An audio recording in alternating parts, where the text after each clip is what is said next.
Hello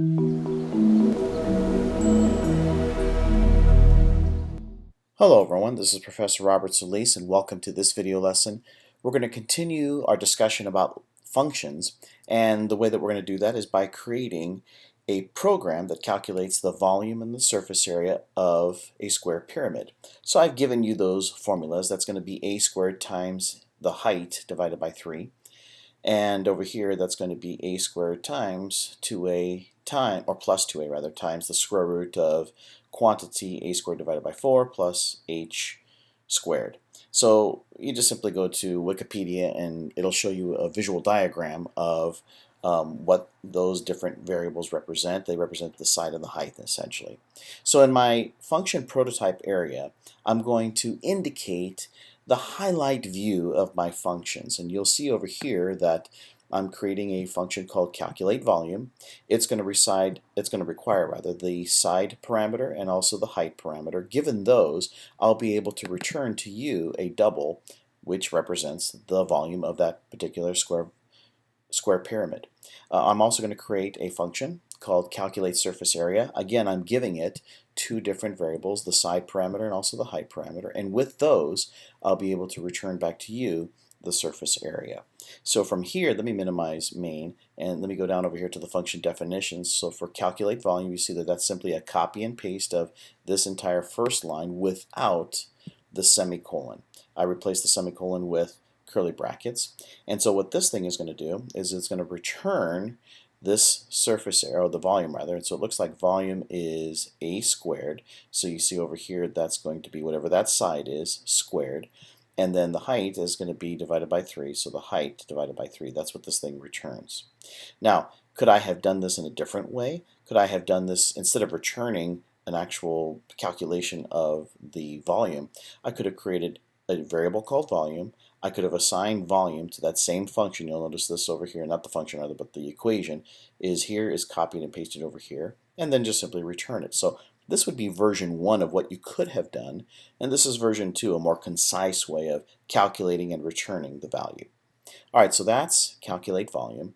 Now let's take a look at calculate surface, which is another function that I've created. It requires two parameters. Here they are. They're being passed by value, which means I take a copy and a paste of these and I send them to the function. Alright, so here I'm just going to use this one long equation, which is basically this equation over here for the surface area.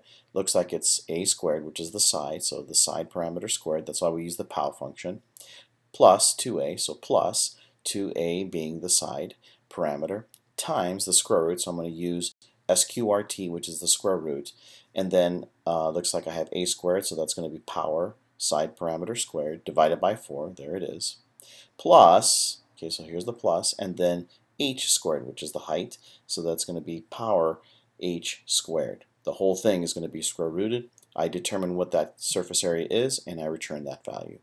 So now back over here in the main function, I'm going to ask the user to enter the side value, and I'm going to have them enter the height value.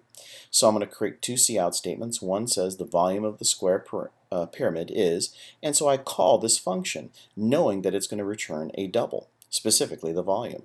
So when this thing is sent side and height, it is going to return the volume, and so that's going to be sent to the output. Go to the beginning of the next line, and now the next cout statement says the surface area of the pyramid is, well, I'm going to call calculate surface area, which is this function over here. Again, I send to it the two values, so side is sent over here. Let me copy side and put it into here. Locally, we're going to refer to this thing as side parameter, right? So it has no effect on side. I'm taking this, copying and pasting it, and sending it. Same thing over here. I'm going to copy and paste this guy and send it over here. So we call that pass by value. So therefore, if I were to change side parameter, let me just fool around here for a little bit. Let's say that I did this. Side parameter is equal to 1.1, say for example. If I did something like that, and what if the side parameter was really 3? Well, that 3 is copied and pasted and put over here. Now that 3 is going to be changed to 1.1. This over here is still 3 because remember I took this, copied and pasted it, and sent it to this function. So you can do whatever you want with it. That's me speaking to this function. Hey function, you can do whatever you want with this, but you have no effect on the original value. right? Now, why we would do that? Well, there might be some cases where you might want to do something like that, but in this case, I'm just explaining to you the concept that these are being passed by value. They are not being passed by reference. If they were being passed by reference, that means that the original value is being sent. So then this and this would be referring to the same thing, but we're not talking about that right now. We'll talk about that in a future video lesson. All we are talking about right now is when you send values like this, then you are passing them by value, which means you're copying and pasting them. All right, and so we display the surface area, and that's it. So this is Professor Robert Solis. Hope this video lesson was helpful. You guys have a good day. See you next time.